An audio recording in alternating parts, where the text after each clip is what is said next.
Insurance agents are great at many things. Sales, for one, building relationships with customers another, and helping people through a crisis on often what's the worst day of their lives. But there's an issue that doesn't always come up as one of those things. Agents don't always focus on it, but it's one of the more important things that insurance agents have, and it's their data. Insurance is all about information. It's how coverage is determined, priced, sold, serviced. And the independent agent sits at the center of that universe, gathering all of that data, capturing data, knowing what the story the data is telling, and making sure that all that data is protected by insurance. Agents not only have data, they're at the receiving end of even more data from carriers, from clients, from third parties, from vendors. Information has always been important, but technology is now raising the stakes. Things like artificial intelligence and analytics make agency data even more critical than ever because there are more things that data can do. My guest and friend today, Frank Sentner, understands this very well. Works with a lot of technology firms. He's a board member of some, an advisor to others. He's been involved in the exchange of data in this industry for many years. And Frank says many agents are waking up to the value and the importance of their data, but there's more that agents can be doing. So Frank, thank you for spending a few minutes with us today. Thank you, Mike. It's wonderful to be here. I would say that data is so important for agents, and now maybe more than ever.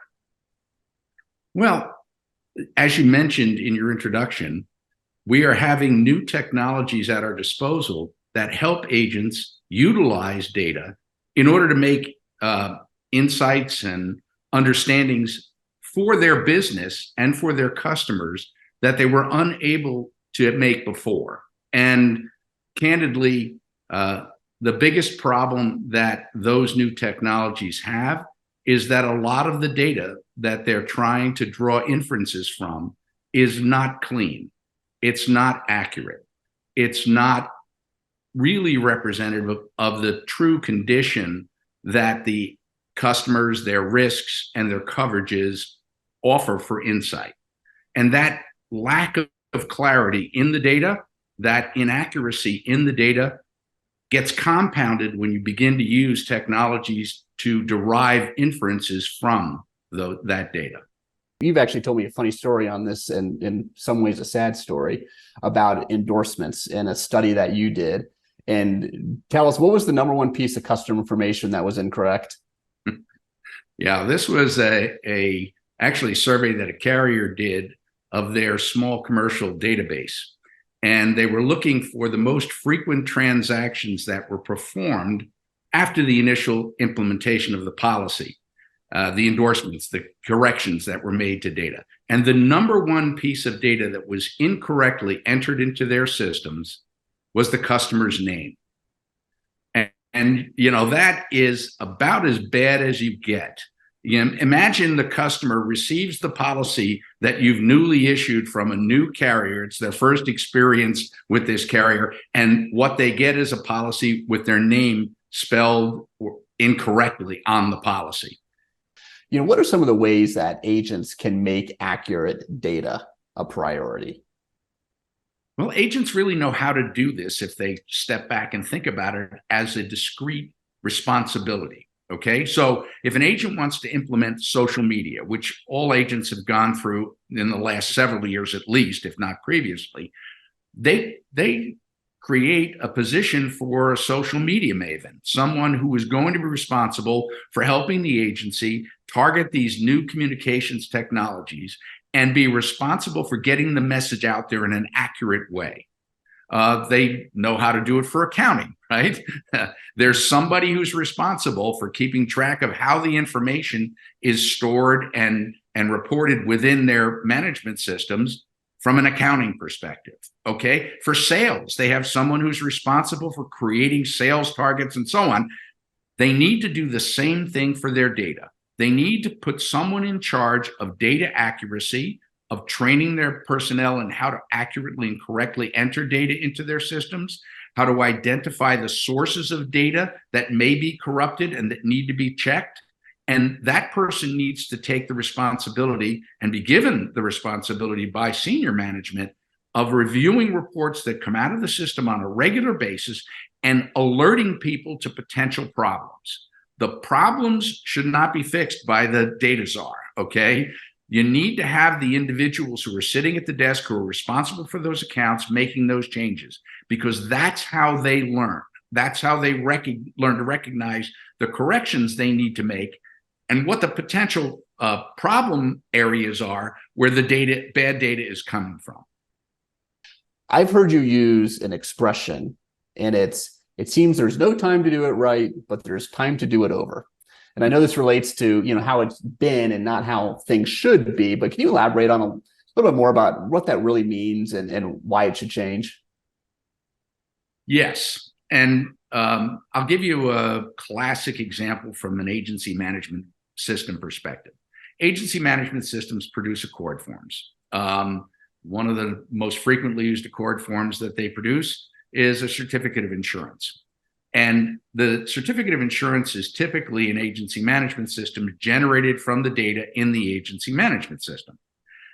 However, all forms that are generated from management systems or any other system, a rating system and so forth, they give the agent the opportunity, once the data has been pre-filled into the form, to correct the data, to make changes to the data, to clarify the data.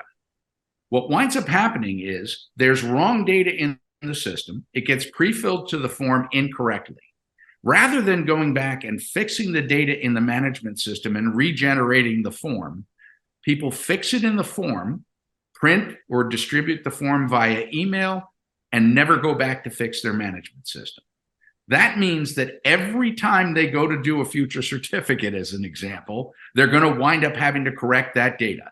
And inevitably, at some point, they're going to miss it.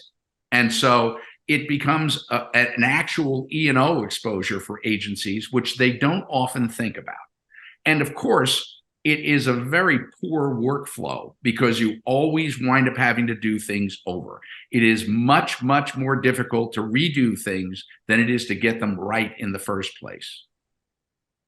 So the agent really is more than just the custodian of the data, or the person at the center of the universe that I said earlier, collecting data.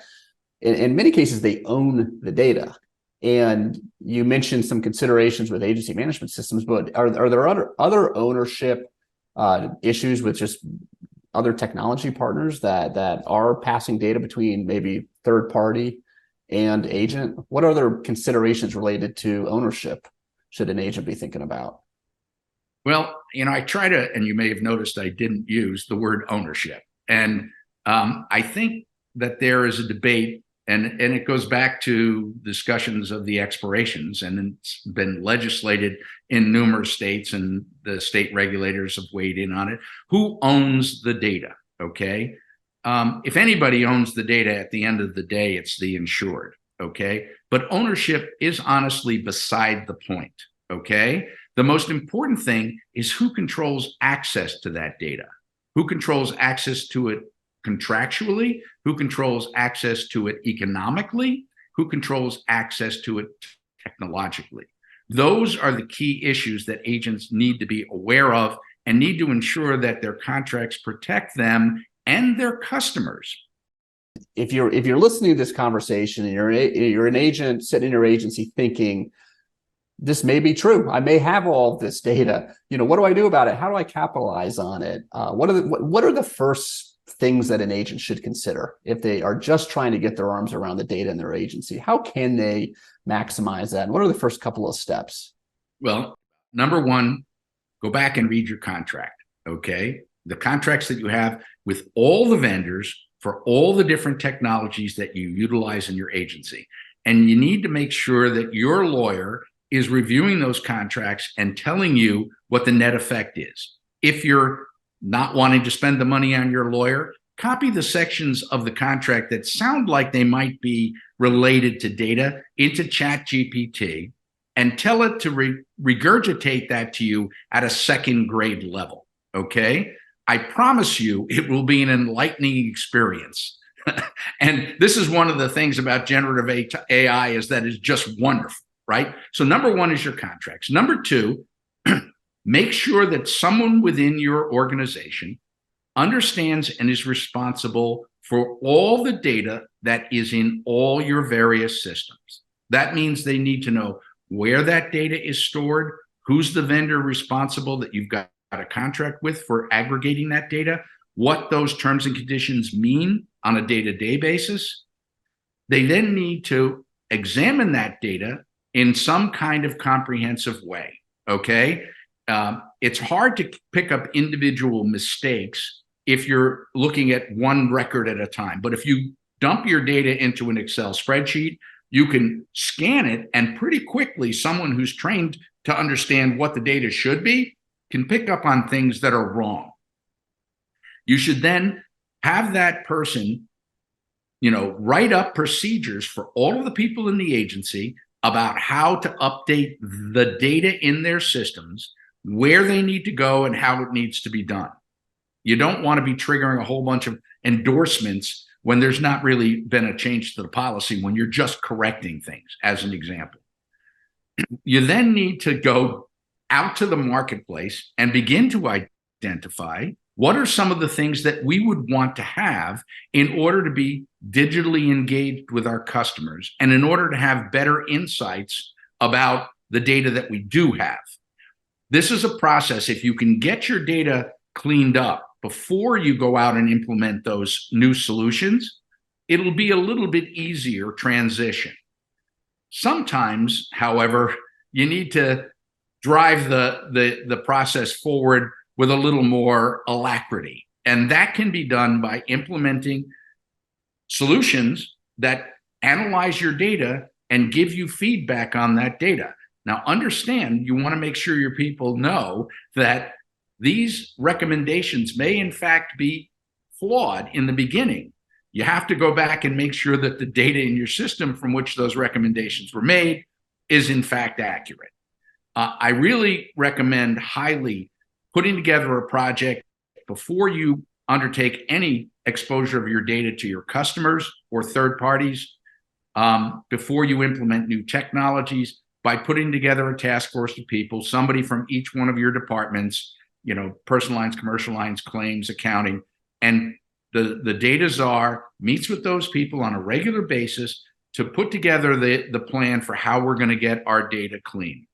It is, I promise you, an effort worthwhile, and it is one that will see you in the future able to implement the newer technologies more confidently and more successfully because you've taken the time and effort to make it correct to begin with.